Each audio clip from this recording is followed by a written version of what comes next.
Bisnis digital atau e-commerce merupakan tren bisnis baru yang muncul akibat perkembangan teknologi informasi dan komunikasi yang pesat, khususnya pada sektor ekonomi yang akhirnya berdampak pada perubahan aktivitas bisnis dan perilaku masyarakat dalam melakukan transaksi jual beli. Transaksi jual beli berbasis internet atau e-commerce menjadi tren yang sedang terjadi di kalangan masyarakat, yang awalnya banyak dilakukan secara konvensional.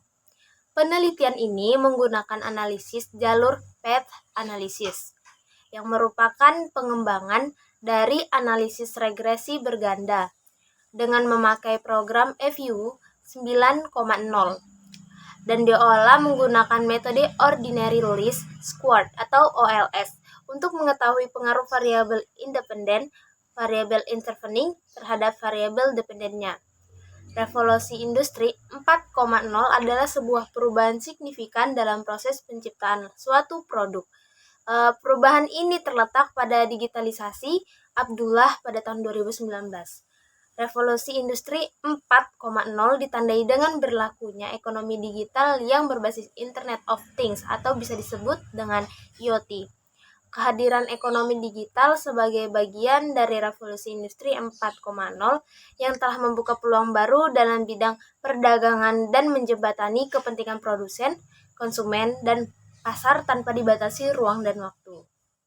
Halo guys, oke kami dari podcast asik-asik tentang membahas tentang apa itu pertumbuhan ekonomi di kami.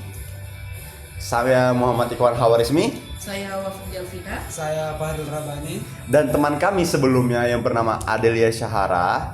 Kami akan menjelaskan tentang pertumbuhan ekonomi terhadap tenaga kerja di Indonesia. Oke, ASEAN telah menggunakan teknologi digital di berbagai tingkat dan memanfaatkannya untuk memajukan ekonomi dan sosial. Asia Tenggara sendiri, kalian tahu nggak, mencatat kenaikan jumlah pengguna internet dengan total 400 juta pengguna pada tahun 2020, yang sebelumnya pada tahun 2019 sebanyak 360 juta. Berarti bertambah 40 juta gitu kan. Lebih dari 80% orang menggunakan internet di Singapura, lebih dari 70% di Malaysia dan Brunei. Indonesia di atas 60%, serta Laos dan Kamboja yang masih di bawah 20%. Jenis penelitian ini merupakan jenis penelitian kuantitatif yang menjelaskan pengaruh dari variabel independen bebas terhadap variabel independen terkait. Nah, lokasi penelitian ini mengambil lokasi di Indonesia. Lokasi ini dipilih karena Indonesia termasuk salah satu negara di Asia Tenggara yang memiliki jumlah pengguna internet yang besar sehingga berpeluang dalam mendukung pertumbuhan bisnis digital. Nah, jadi peneliti menggunakan jenis data-data yang sekunder ini. Time series pada periode 2010 sampai 2020. Nah, jadi sumber data dalam penelitian ini diperoleh dari Badan Pusat Statistik atau bisa disebut dengan BPS. Nah, Bank Indonesia atau disebut BI, Asosiasi Penyelenggara Jaringan Internet Indonesia APJII, dan sumber data lainnya yang dapat menunjang penelitian ini, misalnya sumber dari internet dan studi kepustakaan. Pengujian dalam penelitian ini juga memakai uji regresi linear yang pernah diajarkan oleh dosen kami sendiri, yaitu Pak Prap, dengan analisis jalur untuk menganalisis pengaruh variabel-variabel dalam penelitian ini. Analisis jalur atau yang bisa disebut path analysis adalah perluasan dari analisis regresi linear berganda, atau analisis jalur merupakan perluasan dari analisis regresi bertujuan memperkirakan hubungan kausalitas antar variabel yang sudah ditetapkan sebelumnya berdasar pada teori. Di dalam analisis regresi upayanya mempelajari hubungan antara variabel, tidak pernah mempersalahkan negara hubungan tersebut ada atau tidak. Selain itu tidak pernah dipermasalahkan apakah hubungan yang ada antara variabel terkait Y dan variabel bebas X disebabkan oleh variabel X-nya sendiri atau ada variabel lain di antara kedua variabel tersebut. Nah, jadi uji regresi berganda dengan EVU sebagai alat analisisnya. Nah, secara simultan hipotensi diuji dengan uji F dan secara parsial dengan melihat nilai probabilitas harus lebih kecil dari 0,05. Jadi kemudian dibuatkan diagram jalur, lalu dipecahkan menjadi substruktur dan struktur analisis jalurnya. Nah, dapat digambarkan sebagai berikut. Nah, di sini ada gambar diagram 1.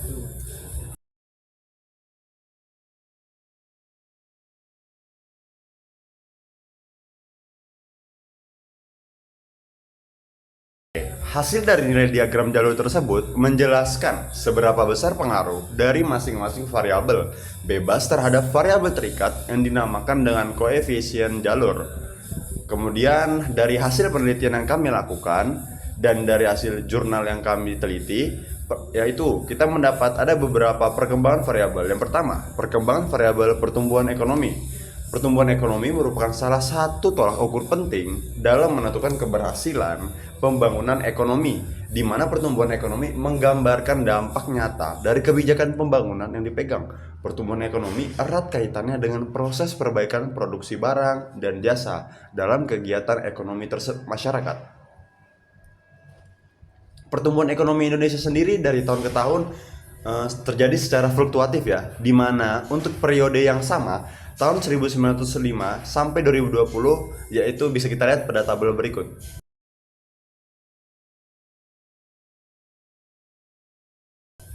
Indonesia tercatat 4,5 per tahun. Sebelum itu terjadi krisis pada tahun 1995 dan 1996.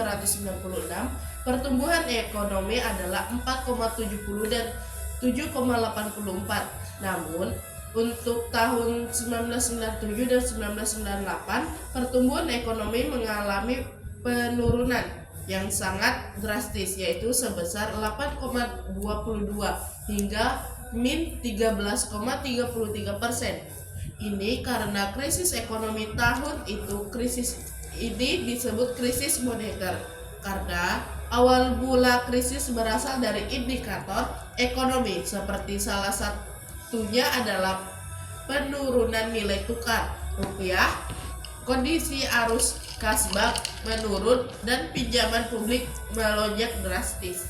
Nah, jadi pertumbuhan ekonomi pada tahun 2020 mengalami kontraksi sebesar 2,07%. Nah, akibat dari tingginya kasus COVID-19 hingga akhir tahun 2020 yang masih sulit diturunkan. Nah, kedua, perkembangan variabel tenaga kerja. Jadi, variabel penyerapan tenaga kerja pada penelitian ini diambil dari keseluruhan tenaga kerja yang telah bekerja. Nah, yang dimana data tersebut diambil dari jumlah angkatan kerja dikurangi dengan jumlah pengangguran pada periode tertentu. Tabel kedua.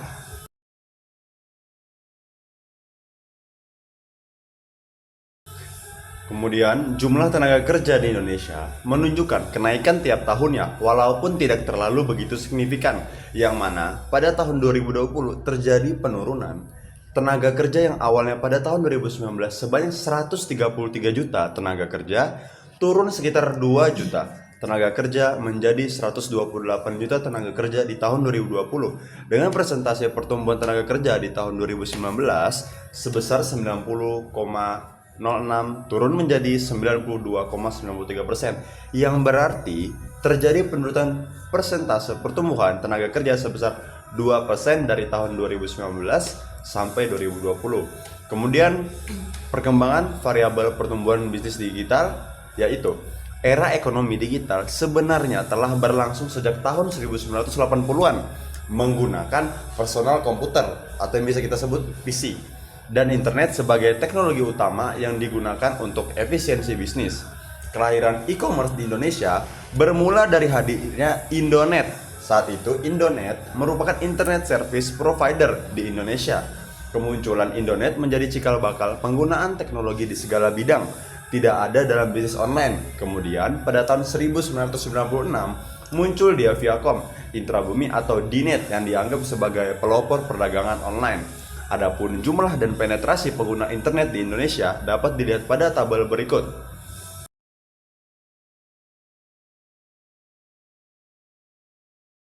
Kenaikan jumlah penggunaan internet di Indonesia dari segi nilai transaksi e-commerce tiap tahun juga mengalami kenaikan. Pada 5 tahun terakhir terjadi kenaikan yang cukup besar. Salah satunya kenaikan nilai transaksi e-commerce pada tahun 2020. Pertumbuhan nilai transaksi e-commerce paling tinggi terjadi pada tahun 2015 dengan tingkat pertumbuhan sebesar 69,3%. Pada variabel pengguna internet menunjukkan nilai konversien sebesar 13,51 dan nilai probabilitas sebesar 0,3128,5%. Hal ini berarti bahwa variabel ini tidak dipengaruhi signifikan terhadap pertumbuhan ekonomi.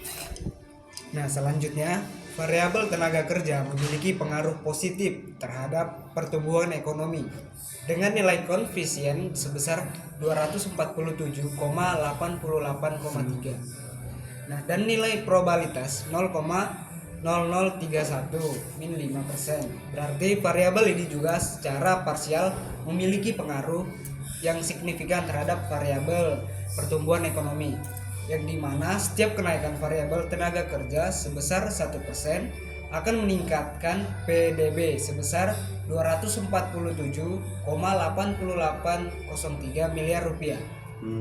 Cukup besar ya. Ya. Jadi variabel tenaga kerja di Indonesia memiliki peningkatan dari tahun ke tahun dengan 3 penelitian yang kita sebutkan tadi. Hasil penelitian ini menunjukkan bahwa nilai transaksi e-commerce berpengaruh positif dan signifikan terhadap pertumbuhan ekonomi, namun tidak signifikan terhadap penyerapan tenaga kerja. Tenaga kerja berpengaruh positif dan signifikan terhadap pertumbuhan ekonomi, sedangkan jumlah pengguna internet berpengaruh positif dan signifikan terhadap penyerapan tenaga kerja namun tidak signifikan terhadap pertumbuhan ekonomi pada periode penelitian. Kemudian, penyerapan tenaga kerja dapat memediasi nilai transaksi e-commerce dan jumlah pengguna internet dengan pertumbuhan ekonomi.